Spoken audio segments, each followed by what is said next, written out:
Welcome to Hotline TV, everybody. I'm John Mercurio. And I'm Amy Walter. All right, we'll be taking a look at the McCain campaign in a moment. But first, today's Diageo Hotline tracking poll has Obama again with a big lead. Obama is at 50%, McCain 42%.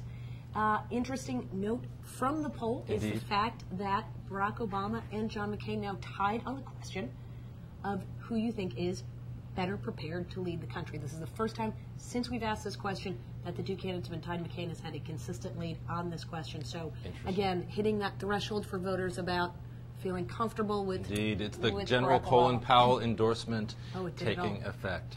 All right, Amy Walter, over the weekend, the McCain campaign continued to trail in the polls, and there were reports of increasing tension between McCain's staff and Sarah Palin's team. All right, in general, it looks as though the campaign is struggling to stay afloat.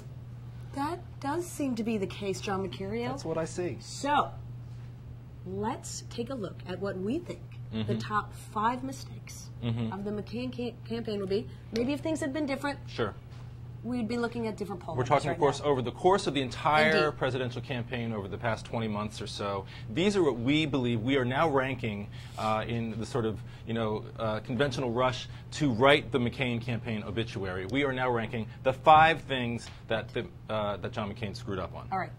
So, John, would you Here we go with our trusty Velcro board. Yeah, I mean, I think at number 5 you have to put, and this is the significant one, although not, the most important one. He had, at the beginning of this campaign, people thought, the ability to really break the mold, really help Republicans reach out to Hispanic voters, to Latino voters. He was working on an immigration reform plan that was considered at the time to be sort of a moderate proposal.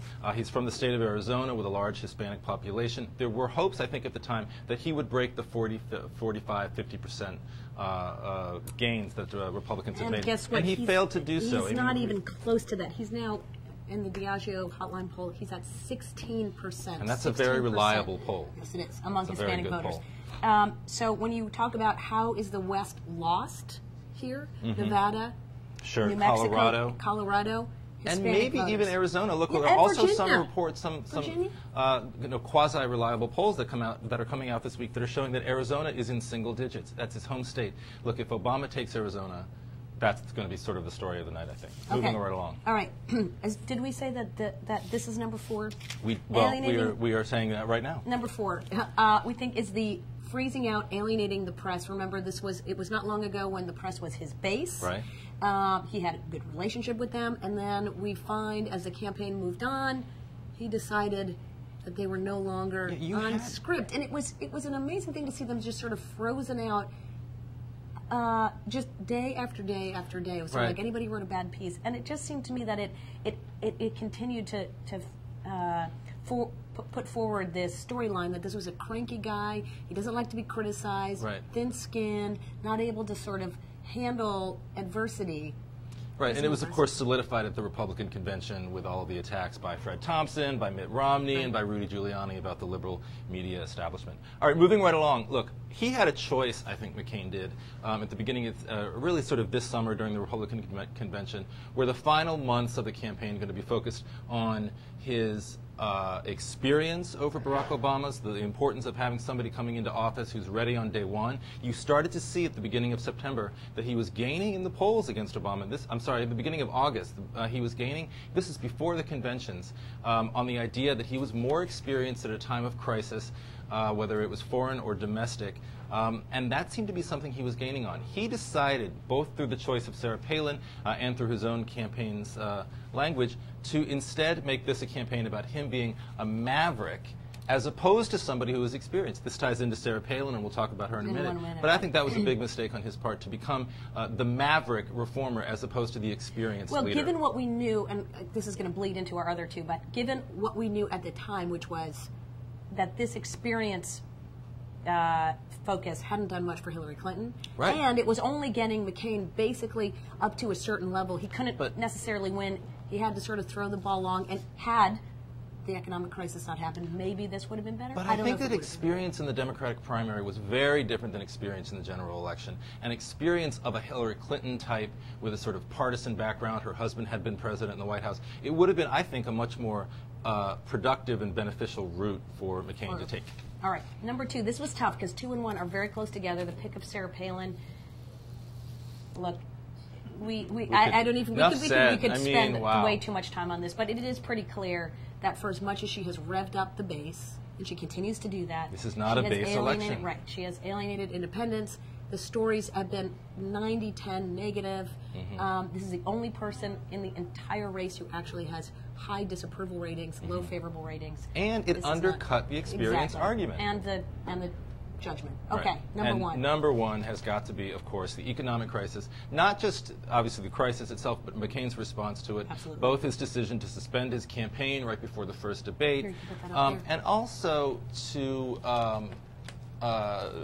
dating back to his interview with the Boston Globe back in December 2007, where he said economic issues weren't something that he had focused on extensively in the Senate. Just obviously, who could have known at that time that this was going to be the issue of the campaign?